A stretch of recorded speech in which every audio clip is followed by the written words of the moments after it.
تاریخ میں امر ہو جائیں گے. تو یہ اسی لیے میں نے یہ کہا تھا. ایک اور بڑی انٹرسٹنگ چیز مجھے آپ سے پوچھنی تھی، ظاہر ہے آپ کی موجودگی کا فائدہ اٹھائیں گے. عید سے پہلے ہمارا یہ بڑا انٹرسٹنگ شو ہونے جا رہا ہے. آج ہم نے سوال بھی سارے شامل کرنے ہیں. جو ایک اور کنیکٹیوٹی ہے نا ان ریلیٹڈ ہے ان حالات میں اور آج کے، کہ بھٹو صاحب کو ایک دھمکی، ہنری کسنجر ان کو کوٹ کیا جاتا ہے کہ انہوں نے دھمکی دی تھی امریکہ کی طرف سے، اور اس کے بعد حالات ایسے بنے کہ ان کو اس نتیجے کا سامنا کرنا پڑا. آج عمران خان صاحب بھی بار بار جب کہتے ہیں کہ امریکہ کی مداخلت کی وجہ سے یا سازش کی وجہ سے ان کی حکومت گئی، تو اس دور میں جو تاریخ دان ہے وہ کہتے ہیں کہ اگر بھٹو صاحب کو کوئی 2 ملک بچا سکتے تھے تو وہ ایک امریکہ تھا اور ایک سعودی عرب. اور سنا ہے کہ کچھ ممالک جن سے سفارتی تعلقات تھے انہوں نے اپنا اثر و رسوخ استعمال بھی کیا، لیکن ضیاء صاحب نے مسترد کر دیا. آج کیا ان ملکی حالات میں کوئی اور دوست ملک یا امریکہ یا سعودی عرب کردار ادا کر سکتے ہیں؟ دیکھیے آپ نے اب بھٹو صاحب کی بات کی، میں تھوڑی سی تاریخ میں آپ کو لے چلتا ہوں. بہت سے لوگ جو لوگ پیدا بھی نہیں ہوئے تھے اس وقت ان کو نہیں پتا کیا ہوا تھا. ابھی حال ہی میں ہمارے دوست اعزاز سید صاحب نے ایک انٹرویو کی ہے ایک ڈپٹی سپرنٹینڈنٹ کی، جو کہ اس وقت اس جیل میں تھے جہاں بھٹو صاحب کو لایا گیا تھا اور پھانسی سے پہلے، اور وہاں رکھا گیا تھا اور وہیں سے پھر انہیں لے جایا گیا پھانسی گھاٹ اور وہاں سے ان کی پھانسی ہوئی. ان کی انٹرویو کی ہے قریشی صاحب، مجید قریشی صاحب. بڑی اچھی انٹرویو، سب کو دیکھنی چاہیے جی. اس میں بہت سی دلچسپ چیزیں سامنے آئی ہیں. آنکھوں دیکھا حال. ہاں، ایک تو یہ کہ قریشی صاحب کے مطابق انہوں نے بھٹو صاحب کو کہا کہ آپ یہاں کیسے، مطلب کیوں موت گھاٹ یہاں پہنچ گئے ہیں ڈیتھ سیل کے اندر ایٹسیٹرا، تو مسئلہ کیا تھا. تو انہوں نے اس کو کہا کہ اس میں امریکہ کا رول ہے. اچھا. اور یہ بھی کہا کہ کیوں امریکہ ان کے خلاف ہو گیا تھا. انہوں نے یہ کہا کہ کیونکہ میں نے ایک اسلامک بلاک بنانے کی کوشش کی تو اس لیے امریکہ میرے خلاف ہو گیا تھا. اور دوسرا یہ کہ نیوکلیئر پروگرام، کیونکہ انہوں نے اناؤنس کیا تھا کہ نیوکلیئر پروگرام شروع کرنا، تو انہوں نے حوالہ دیا اس کا کہ اس وجہ سے مجھے یہ میرے ساتھ یہ ہو رہا ہے. تو آپ نے ذکر کیا عمران خان صاحب کا. میرا خیال ہے عمران خان صاحب نے، وہ کہتے ہیں ٹیک اے لیف آؤٹ آف مسٹر بھٹوز بک.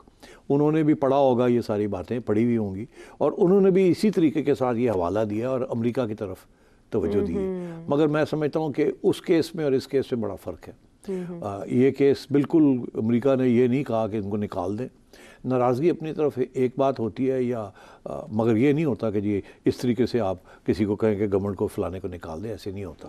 تو یہ عمران خان صاحب نے اس کو استعمال کیا ہے، مگر اس میں حقیقت وہ نہیں ہے کہ جی امریکہ کی وجہ سے ان کو نکالا گیا، ایسی بات نہیں ہے. بھٹو صاحب یہ سمجھتے تھے کہ یہی بات ہے، مگر ایکچولی ضیاء الحق صاحب یہ سمجھتے تھے کہ بھٹو جیسا شخص، کیونکہ انہوں نے کہا تھا، وہ بھی ہسٹری کا حصہ ہے، کہ اگر یہ زندہ رہ گیا تو یہ مجھے چڑھا دے گا، کسی ایک کو جانا ہوگا. تو اس وقت امریکہ کی کوئی سوچ نہیں رہا تھا.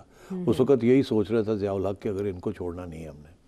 تو میں یہ سمجھتا ہوں کہ ایک تو یہ بڑی دلچسپ بات انہوں نے بتائی ہمیں. دوسری 2 باتیں اور انہوں نے بتائیں جس کا ذکر ہو جانا چاہیے. ایک تو انہوں نے یہ کہا کہ بھٹو صاحب کو جس رات ان کو لے جانا تھا تو ان کو کہا کہ بھی آپ کچھ کہنا چاہیں گے تاریخ، ہمیں وہ ول ہوتی ہے نا، آپ جو کہتے ہیں وصیت، تو کوئی وصیت کرنا چاہیں گے. وہ مولوی بھی آگے تھے وہاں. تو بھٹو صاحب نے کہا میری وصیت جو ہے وہ تاریخ میں لکھی جائے گی، مجھے کہنے کی کوئی ضرورت نہیں.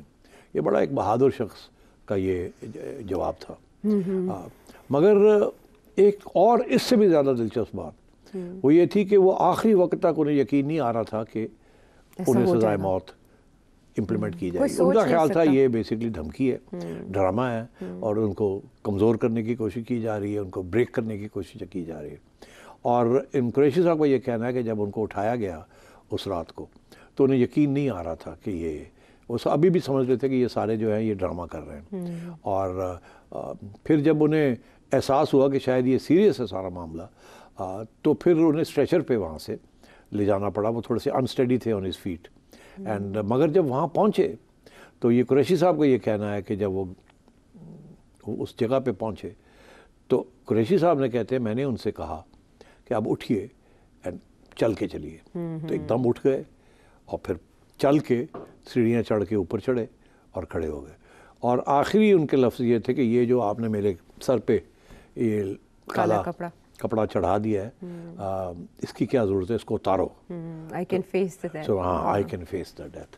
تو اس وقت قریشی صاحب کہتے ہیں کہ میں نے کہا کہ نہیں، یہ قانون کا حصہ ہے کہ یہ ایسے ہی ہوگا.